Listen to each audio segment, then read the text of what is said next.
자, 저희는 지금 초대교회에 등장하는 요한계시록에 등장하는 7교회를 살펴보는 중에 있는데, 오늘 두아디라 지역에 있는 교회, 4번째 교회를 살펴보게 되었습니다. 이 7교회, 계시록에 등장하는 7교회에 대한 서술은 일정한 패턴이 있어요.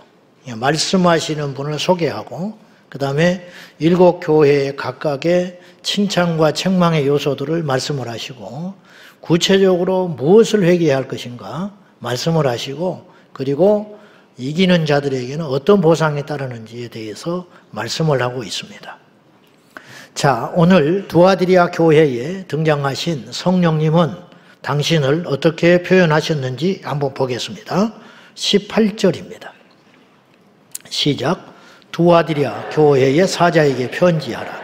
그 눈이 불꽃 같고 그 발이 빛난 주석과 같은 하나님의 아들이 이르시되. 하나님의 아들 예수님이 말씀을 하신다, 두아디라 교회에.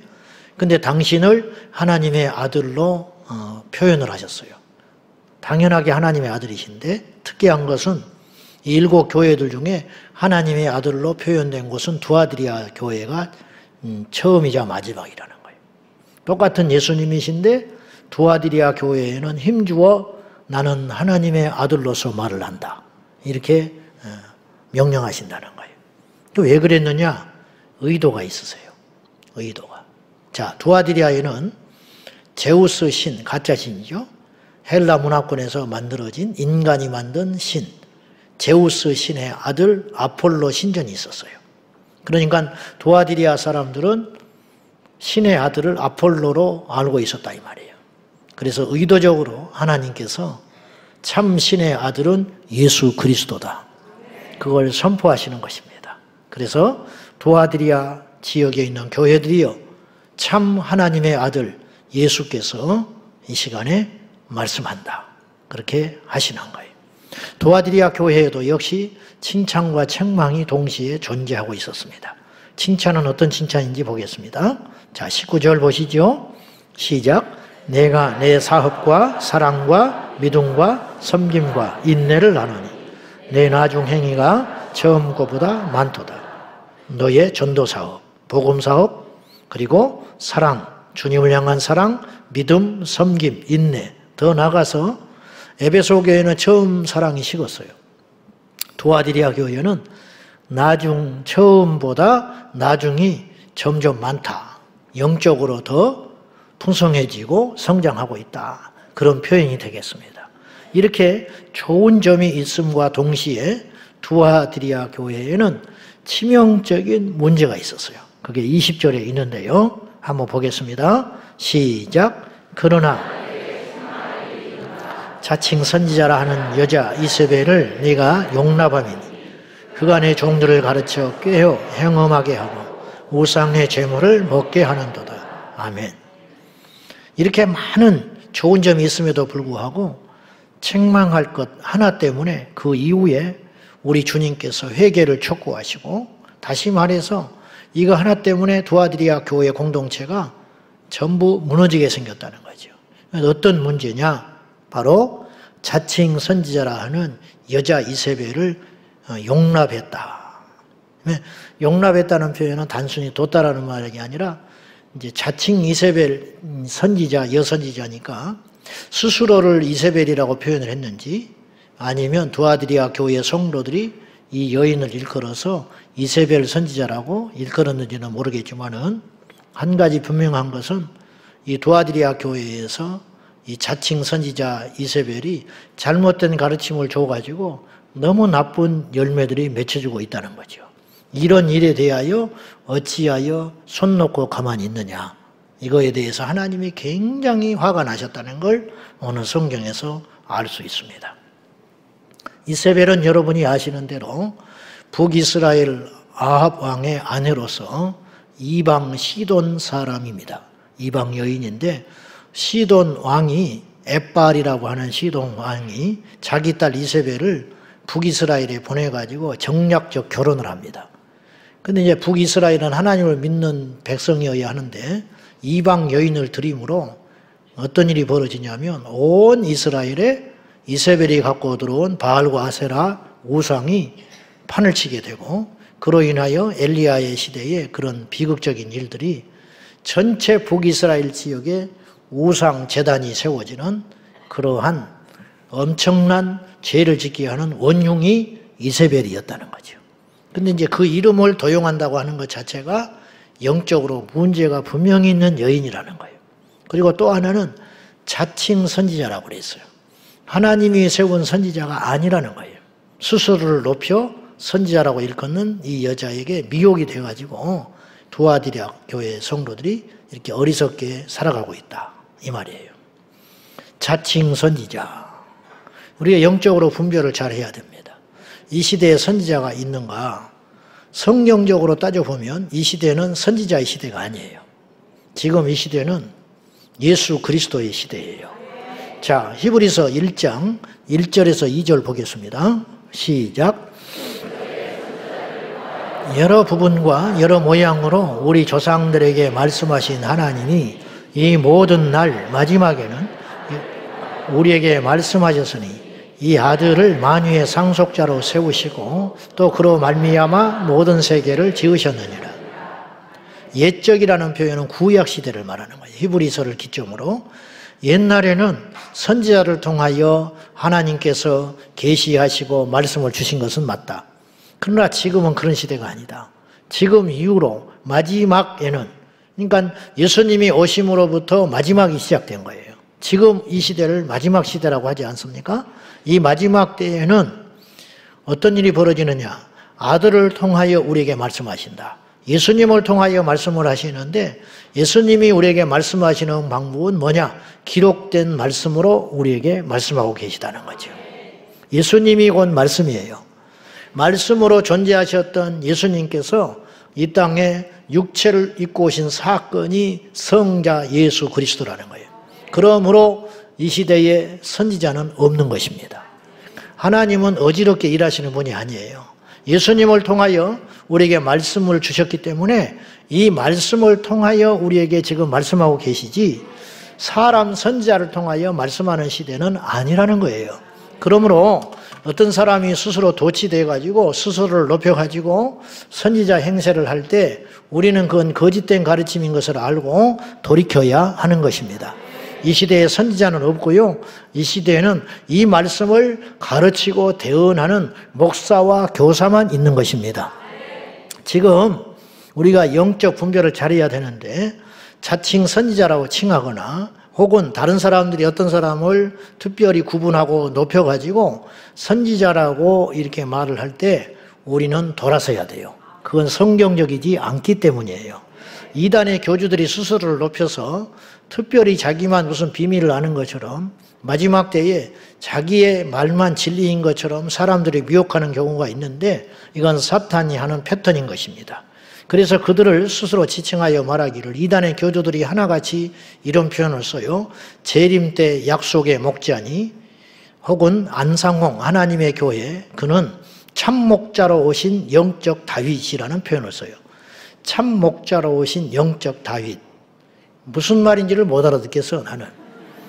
영적 다윗, 이게 말이 되는 소린가? 근데 사람들이 그 말에 속고 있죠. 급기야 자기를 하나님이라고 지칭을 했고요.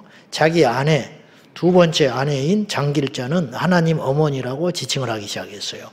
자기가 하나님이니까 자기의 부인은 하나님 어머니가 되는 것이지. 그러면 둘 사이에 아들이 없는 모양인데, 아들이 나왔으면 하나님의 아들이 되는 거야. 또 조카도 있겠죠. 하나님의 조카. 복잡합니다. 복잡해. 근데 그들은 이런 빤한 거짓말에 속아가지고 인생을 송두리째 갖다 바치고 있어요. 불쌍한 것이죠. 불쌍해.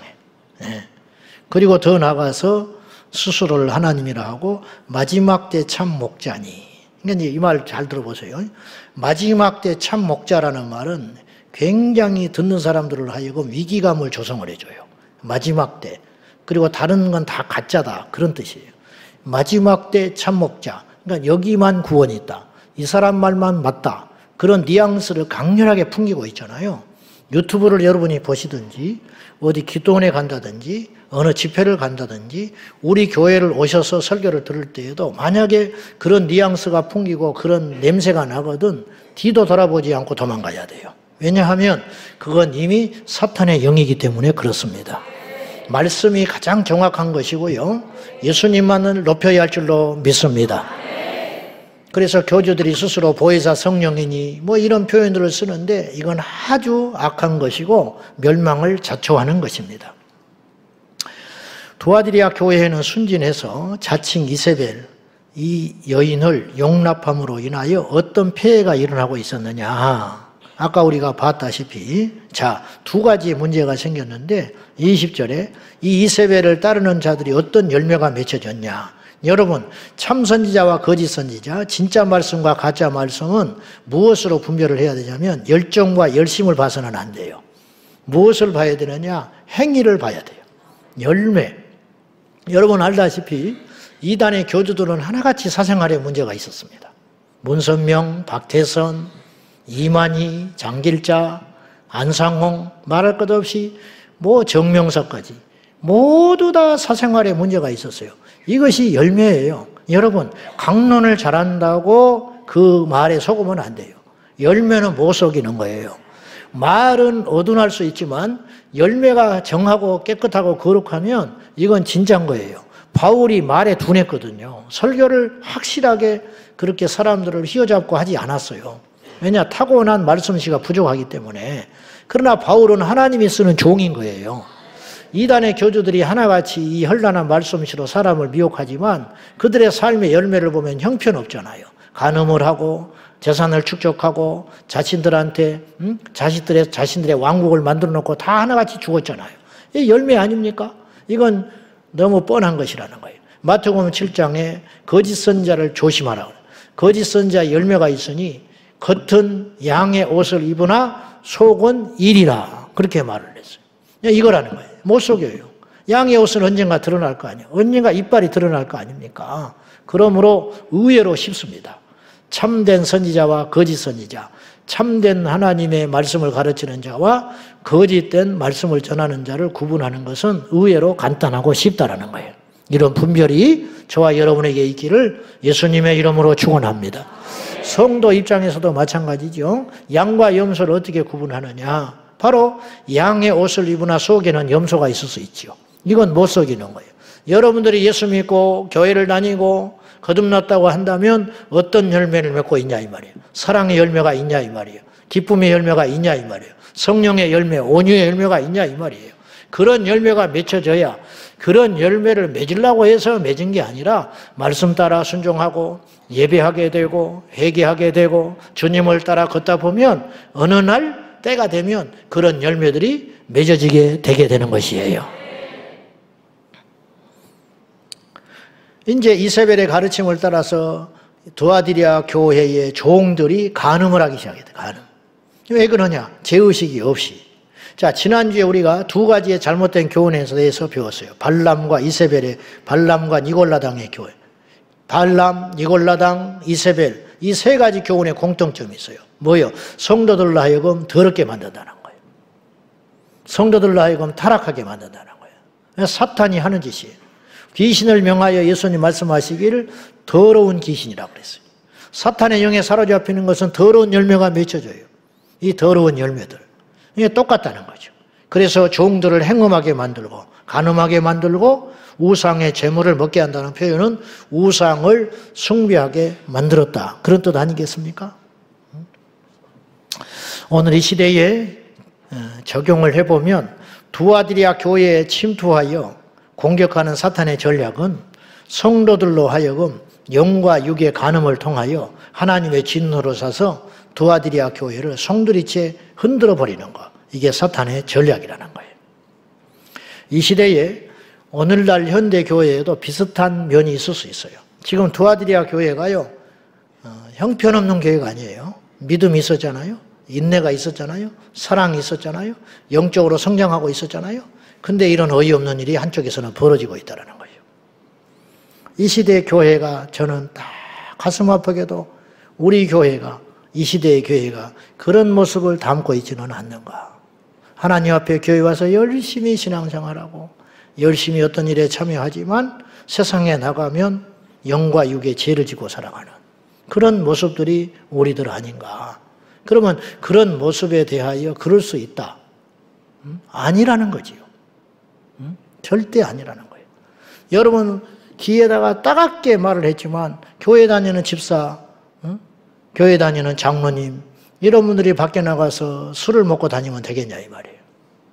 근데 도대체 어디서 무슨 가르침을 들었는지는 모르지만은 아무렇지도 않게 술자리에 가고 담배를 피우고 집에서도 권사 장로 앉아가지고 집사 앉아가지고 저녁에 음식을 먹으면서 술 따라 먹고 그런 일이 벌어지고 있다는 거예요. 근데 술은 하나의 단적인 예에 불과한 거예요. 이건 차라리 고치기가 쉬워요. 드러나니까. 드러나니까 쉬워. 속에 있는 진짜 죄, 이거는 보이지도 않죠. 그건 여러분의 몫인데 하나님께서 그런 부분에 대해서 아주 불결하게 보고 계시다는 거예요. 이걸 완전히 정리해야 우리가 예수님 안에서 승리할 수 있게 된다는 것이에요. 이게 지금 큰 문제예요. 교회가 세속화돼가는 거. 종들로 시작하여 교회 중직자들. 그래가지고 이런 일에 대해서 엄격하게 이야기를 하면 율법주의고 또 견디지를 못하고 뛰쳐나가기도 하고. 어차피 안 되는 거예요. 뛰쳐나가 보세요. 어차피 안 되는 거예요. 어차피. 어차피 대학 못 갈 거 앉혀놓고 2층 얘는 대학 못 가요. 근데 학원에서 그냥 앉혀놓고 학원비만 받아먹고 있는 거야. 본인도 알고 교사도 알아요. 학부모만 몰라. 학부모만. 그래 학원 가면 공부하고 온 줄 알아. 학원비만 갖다 바치고 있는 거야. 학원비만. 우리가 뭐하러 그렇게 예수를 믿냐고. 안 되는 거예요. 절대. 우리 교회는 절대로 그런 일이 있어서는 안 돼요. 우리 모두 예수 제대로 믿어서 천국 가야 되는 것입니다. 왜 죄를 허용합니까?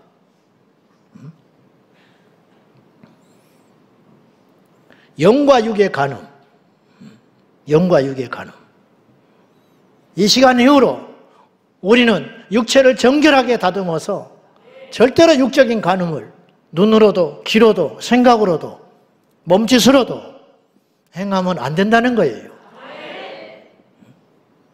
간음이라는 건 뭐예요? 처녀 총각이 죄를 지어도 그것이 수치스럽고 부끄러운 것인데 가정이 있는 사람이 이게 간음 아니에요.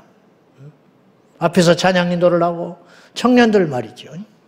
지금 얼마나 이 마지막 때의 음행으로 전 세계를 사탄이 끌고 가는지 이거 한번 보시라고요. 전부 그걸로 기결돼요. 동성애, 그 다음에 가정 파괴, 혼전 순결 없어졌지요. 동거문화. 10대 아이들이 80% 이상이 결혼하기 전에 동거 괜찮다고 생각하고 있어요. 뭐 때문에 그런 생각을 하게 됐느냐? 교과서에서 잘못 가르쳐서 그래요. 우리 교회 청년들 설문조사 하니까 80%가 결혼하겠다고 나왔어요. 지난번에 시장에 오셨을 때 내가 그 설문지를 줬어요. 참고하셔서 고양시의 출산율을 높여야 된다. 깜짝 놀라면서 밖에서는 20%라는 거예요. 결혼할 의사가 있는 사람이 20%인데 어째서 여기 교회는 80%가 나왔냐고 나보고 혹시 잘못된 거 아니냐고. 내가 이렇게 이야기했어요. 교육의 힘이다. 교육의 힘. 가르치기 나름이다 말이죠. 우리 청년들한테 결혼을 축복으로 여기고 아이 낳는 것을 복으로 여기고 성은 성결한 걸로 가르치니까 아이들이 결혼을 하겠다고 하지 않냐. 세상에는 20%. 왜냐? 텔레비전 틀면 결혼 지옥이니 유아를 키우는 거, 아이를 키우는 것은 지옥 생활이니 이런 식의 드라마, 그 다음에 패널 이런 프로그램들이 계속 텔레비전만 틀면 나오니까 아이들이 결혼하는 것이 마치 지옥에 들어가는 것처럼 그렇게 가르친 거 아니냐 말이야. 제가 이런 이야기를 했죠. 가르치기 나름이에요. 여러분, 우리 성도들도 지금 강단에서 자꾸만 죄에 대하여 강하게 이야기를 하지 않고 성경에 분명히 죄라고 나와 있음에도 불구하고 가르치질 않고 그냥 성도들이 느슨해가지고 뭐 한 잔쯤 어떠냐, 한 번 넘어진 건 어떠냐, 사람이 뭐 그럴 수도 있는 것이지 이런 식으로 생활을 살아가니까 천국 갈 사람이 적다는 거예요. 이 시대에 나타난 이세벨의 가르침, 교회 안에 침투하여서 활개를 치고 있는 이세벨의 영이 어떤 것이냐? 첫째는 혼합주의예요. 그래서 혼합주의. 여러분, 하나님의 종들이 간음한다는 게 말이 됩니까? 하나님의 백성 도아드리아 교회 성도들이 우상의 제물을 먹는다는 게 말이 됩니까? 굶어 죽어버렸으면 죽었지 우상의 제물을 어떻게 먹습니까? 왜 우상 앞에 가서 절을 합니까? 왜 교회 권사라는 사람이 신년초가 되면 점쟁이 집을 드나듭니까? 이게 작은 죄인 줄 압니까? 아무런 양심의 가책이 없어요. 왜 강단에 중을 세우냐고. 세울 사람이 없어서 강단에 중을 세우고 신부를 세우고 그런 짓을 합니까? 폭이 넓어 보이나요?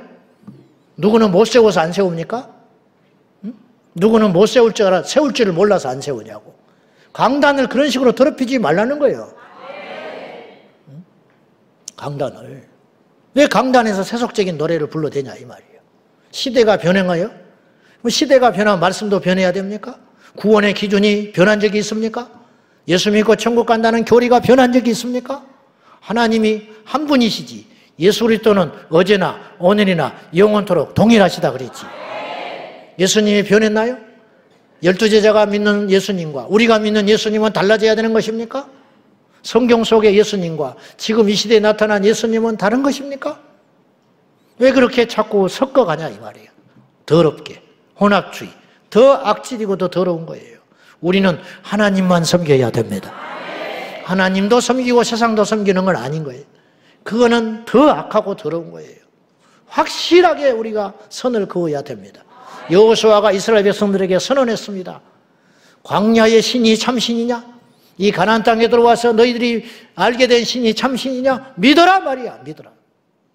그러나 나와 내 집은 오직 여호와만 섬기겠노라. 이게 고집인가요? 이게 무슨 성격이 그런 사람인가요? 진리의 문제라는 거예요. 진리. 성격이 우유부단할지라도 교회 나온 지 얼마 안 된다 할지라도 그건 확실히 선을 그어가지고 그 길로 가야 할 줄로 믿습니다. 여러분 얼마나 기다려야 우리가 온전히 하나님께로 돌아옵니까? 10년, 20년, 30년?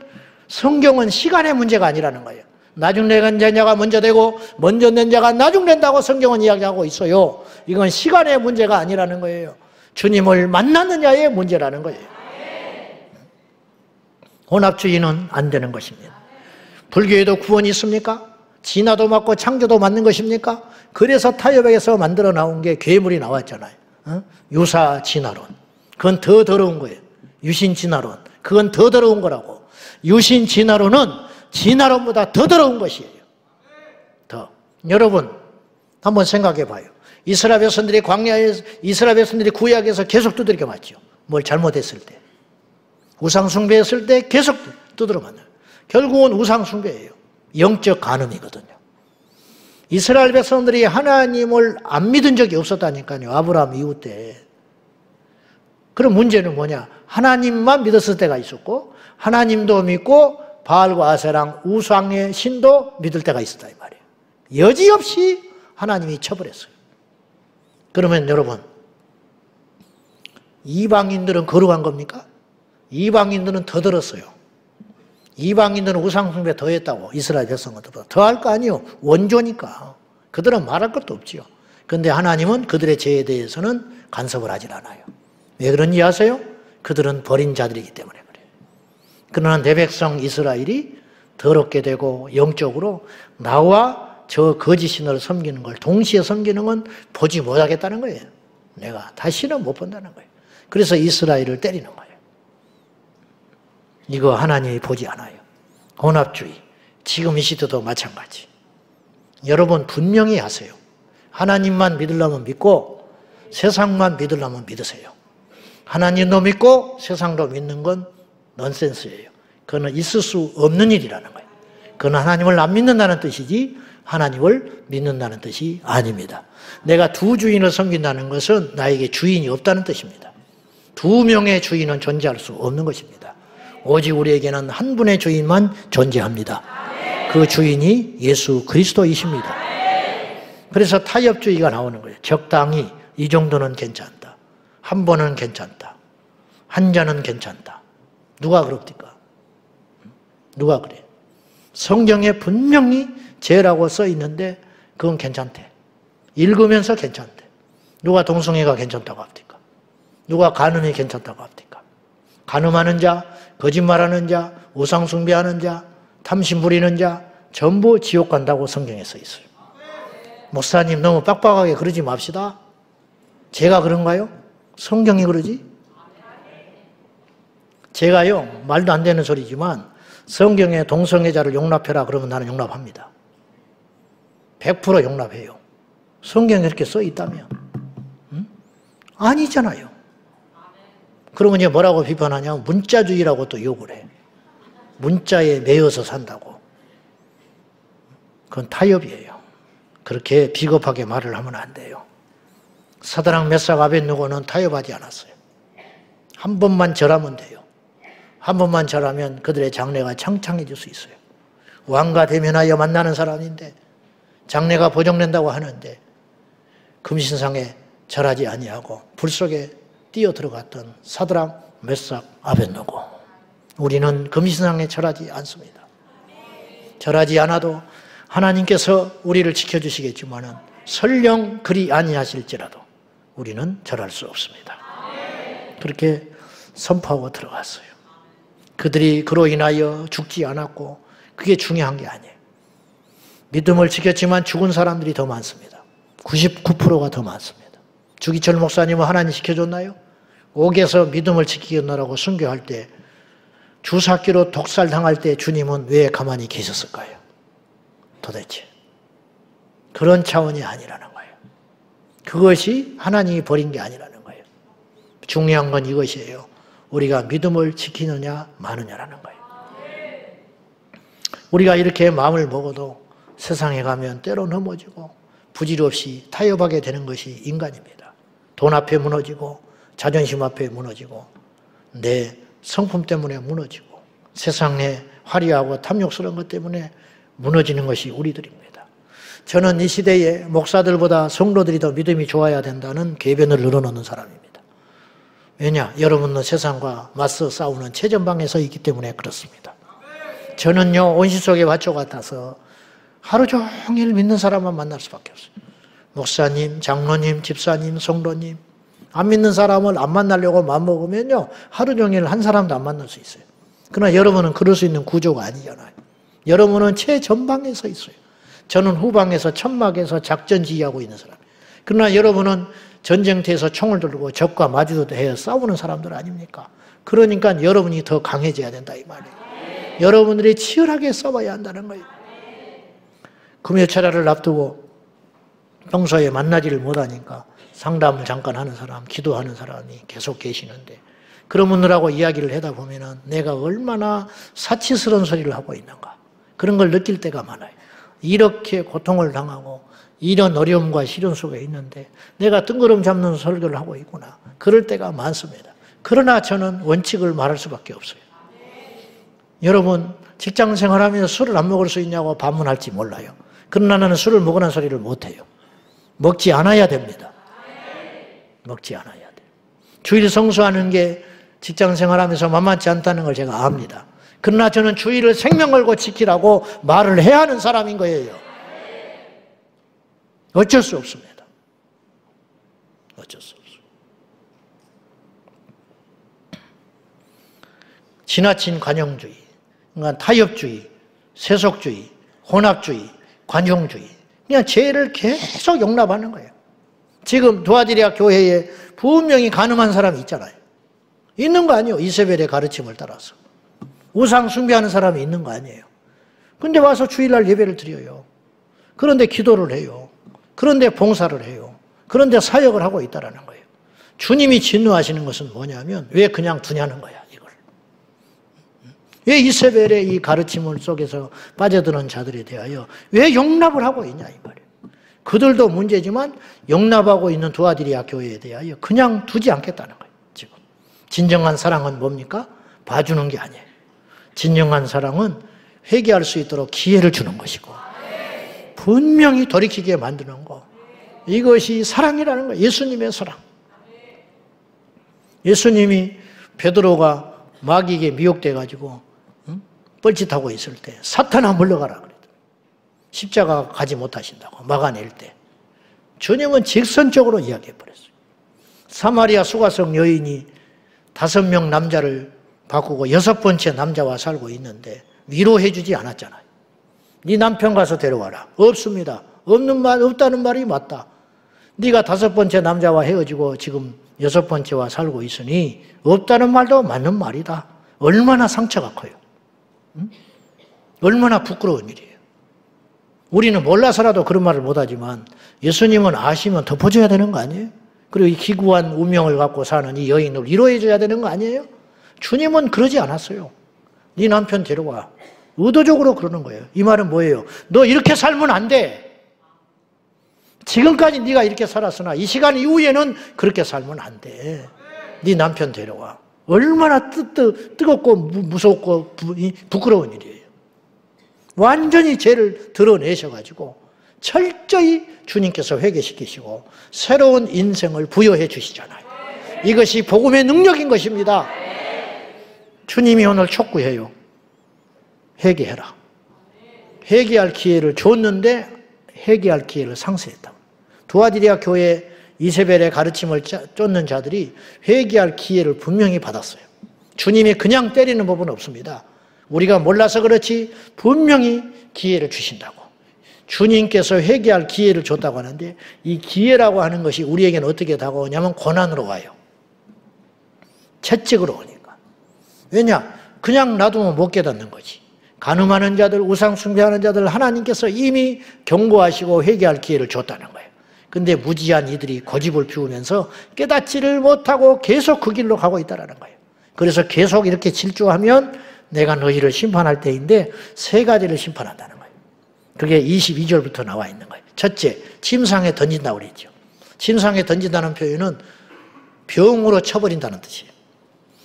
침대에 누워가지고 누워있다라는 뜻이에요. 뭐 잠자게 하는 줄 알아요? 침상에서 쉬라고 한다는 뜻이 아니라 이 표현은 비유적인 표현으로 침상에 던진다는 말은 병을 얻어가지고 일어나지 못하게 해버리겠다. 병으로 쳐버린다는 거예요. 2번째, 큰 환난 가운데 던진다는 거예요. 이 큰 환난 가운데는 여러 가지가 들어가 있는 거죠. 뭐 재정적인 거, 관계적인 거, 영적인 거, 뭐 세상에서의 시련, 사고, 사건 이런 걸 통해서 주님이 뭘 하려고 하는 거예요, 지금? 회개하게 만들려고. 내가 이렇게 간음하면 안 되겠구나. 내가 우상 숭배하면 안 되겠구나. 거룩하게 살아야겠구나. 이렇게 결단하게 하신다는 거예요. 이게 하나님이 하시는 방법일 수 있는 거예요. 그 다음에 3번째는 더 무서운 거죠. 사망으로 그의 자녀를 죽이리니. 자녀들은 무슨 죄가 있어? 이제 이렇게까지 해서 깨닫게 하신다는 거예요. 애굽의 바로왕을 칠 때 하나님께서 마지막 10번째가 뭐였어요? 장자를 쳐버린 거잖아요. 그러니까 손들어 버리잖아요. 장자가 죽어 나니까 천하의 바로도 견디지를 못하는 거예요. 물론 다시 악한 영에 씌어가지고 뒤늦게 추격했다가 멸망길로 갔지만은 이거잖아요. 바로의 죄를 묻기 위하여 하나님께서 그 강팍한 마음을 깨뜨리기 위하여 생명을, 자식의 생명을 앗아가는 거예요. 징계의 목적이 있는 게 아니고 깨닫게 하려고. 깨닫게 하려고. 제가 얼마 전에 길에 가다가 기가 막힌 걸 봤어요. 우리나라가 정말 큰일 났다. 공권력이 다 무너져 버렸어. 50대 경찰 2분이 절절매고 있어요. 인권 때문에. 그놈의 인권. 20대 새파란 놈이 오토바이를 타고 오다 걸렸어. 속도 위반을 했는지 헬멧을 안 썼는지 분명히 적발할 만하니까 한 거지. 죄 지은 사람이 더 큰 소리를 치고 있어. 지 아비뻘 되는 사람한테 욕지거리를 하고 반말들어. 근데 경찰이 막 쩔쩔매고 어쩔지를 몰라. 응? 쩔쩔매고. 옆에서 막 우라통이 터져가지고 내가 가서 그냥 어떻게 해버리고 싶더라고. 그랬다간 또 뉴스 나올 것 같아서. 세상이 왜 이러는지 모르겠어. 세상. 고속버스에 이렇게 뒤로 이 길이 이렇게 의자가 제쳐지잖아요. 20대 여자아이가 뒤에 할아버지 할머니가 앉아있는데 뒤로 아주 누웠어. 그래 뒤에 있는 분이 어쩔 줄을 몰라. 그러니까 좀 올리라고 그랬더니 욕을 하고 난리야. 응? 왜 나한테는 그런 것이 안 걸리는지 몰라. 이런 네 같은 거 놔놓고 미역국을 처먹었냐? 막 그래버리고 싶은데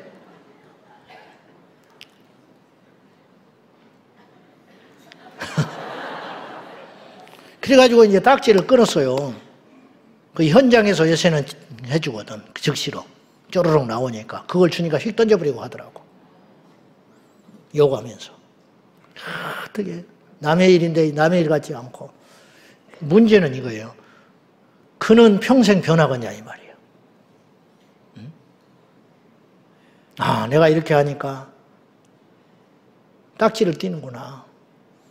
그런 두려움이 있어야 할 거 아니에요. 그래야 얘가 오래 사는 거예요. 헬멧 쓰고 속도 줄이고. 이제 계속 그렇게 살 거 아니에요. 깨닫지를 못하니까. 회개의 기회를 줬는데 깨닫지를 못해. 정신 못 차려요. 계속 간음하는 거예요. 계속 우상 숭배하는 거예요. 죽는 거지요. 죄의 삭은 사망이에요. 여기서 사망은 지옥입니다. 죄 지으면 죽는다는 간단한 뜻이 아니에요. 사망은 지옥을 말하는 거예요. 죄를 회개하지 않으면 지옥 간다. 이게 로마서 6장 23절. 죄의 삭은 사망이요 하나님의 은사는 그리스도 예수 안에 있는 영생이니라. 그리스도 안에가 영생이 있는 거예요. 사망과 영생이 이 반대되는 단어가 동시에 존재하잖아요. 영생의 반대는 영벌, 지옥 아닙니까? 영생은 천국이잖아요. 죄의 삭은 이 땅에서 고통받고 만다는 뜻이 아니에요. 죄의 삭은 지옥. 그 말이에요. 그리고 하나님의 은사, 우리에게 주신 최고의 선물은 그리스도 예수 안에 있는 영생이니라. 그럼 우리가 회개해야 되는 거예요. 말씀 앞에 우리가 바로 서서 회개하고 나의 영적, 혼적, 육적 죄를 철저히 낱낱이 이 시간에 하나님께 도설하고 회개하여 새로운 피조물 되는 복된 시간 되기를 예수님의 이름으로 축원합니다. 이게 교회의 목적이에요. 이게 복음의 능력이라는 거예요. 맨날 교회 와가지고 교제나 하고 친교나 하고 뭐 개모임이나 하지 교회를 뭐하러 다녀. 죄에 대하여 말씀으로 우리를 꾸짖어 주시고 지옥에 가려고 하는 우리 인생을 끌어가지고 천국에 들여보게 하시는 거, 이게 예수님이 오신 목적 아니겠습니까? 귀 있는 자는 들으라. 주님이 말씀하시잖아요. 귀 있는 자는 들으라고. 회개할 기회를 스스로 버린 자칭 선지자 이세벨과 그의 추종자들의 마지막은 어떻게 되냐는 거예요. 침상에 던져지고 큰 환난 가운데 던져지고 그리고 그의 후대가 사망 가운데 이르게 되리라. 이만큼 하나님께서 그 영혼들을 사랑하고 계시다는 반증이고 그만큼 돌아오라고 촉구하고 있는 것입니다. 사역자들의 간음은 얼마나 심각한 문제입니까? 본인만 죽고 마는 게 아니에요. 교회 공동체를 쑥대밭 만들어버리고 무수히 많은 영혼들을 죽여버리는 거예요. 성도들이 그러니까 또 간음을 해요. 성도들이 또 영적 간음을 하는 거예요. 세상도 섬기고 하나님도 섬기고 안 된다는 거예요. 절대로. 여러분, 우리는 여호수아의 명령처럼 오직 하나님만 섬길 수 있기를 축원합니다. 하나님도 섬기고 세상도 섬기는 건 하나님을 섬기는 게 아니라는 거예요. 안 섬기는 것과 똑같아. 똑같아. 그거는. 이기는 그들에게 주님이 주시는 축복이 두 가지가 있습니다. 이기는 자들, 이세벨의 가르침을 따르지 아니하고 용기 있게 말씀으로 돌아오는 자들, 그런 자들, 그리고 동시에 내 일을 지키는 그라는 표현을 썼어요. 26절에 이기는 자, 끝까지 내 일을 지키는 자, 이기는 자, 끝까지 주의 명령과 법도를 따라서 지켜 행하는 사람. 네, 그대로 가는 거예요. 말씀을 듣고, 여러분 지난주까지 이제 말씀에 대해서 우리가 나눴어요. 말씀이 얼마나 중요하고 기준이 돼야 되고 말씀이 표준이 돼야 된다. 성경을 많이 읽기가 힘들면 하루에 한 구절이라도 읽으세요. 하루에 한 구절은 읽을 수 있잖아. 핸드폰을 통해서라도 읽을 수 있잖아. 핸드폰 성경 한 구절을 딱 읽고 그걸 마음에 딱 새기고 그 말씀대로 살아보는 거예요. 그리 하다 보면 우리의 삶에 놀라운 역사가 일어나게 되는 거예요. 그런 복을 우리에게 주셨다는 거예요. 그런 성도들 되기를 축복합니다. 이기는 그에게, 말씀을 지키고 알고 행하는 그에게, 끝까지 지키는 자에게는 내가 만국을 다스리는 권세를 주리라. 돈 없어도 괜찮아. 능력 없어도 돼요. 세상에 줄 없어도 돼요. 우리 하나님 앞에 믿음으로 살기만 하면 그에게 만국의 권세를 다스리는 능력을 주셨다는 거예요. 여러분 자녀들이 머리가 될지언정 꼴이 되지 않기를 원하면 기도만 하지 말고 그들에게 말씀대로 살 수 있도록 가르치라 이 말. 말씀대로 살았던 다윗이 만국의 왕이 되었고, 말씀대로 살았던 요셉이 그 종으로 팔려가고 죄인 취급을 받았으나 결국은 애굽의 쟁쟁한 나라의 총리가 되었고, 포로로 잡혀간 다니엘이 말씀을 지키니까 하나님께서 그를 드높이사 바벨론 제국의 3대 총리 중 으뜸되는 총리를 만들어주신 것 아니겠습니까? 말씀대로 살면 이런 능력이 임한다는 거예요.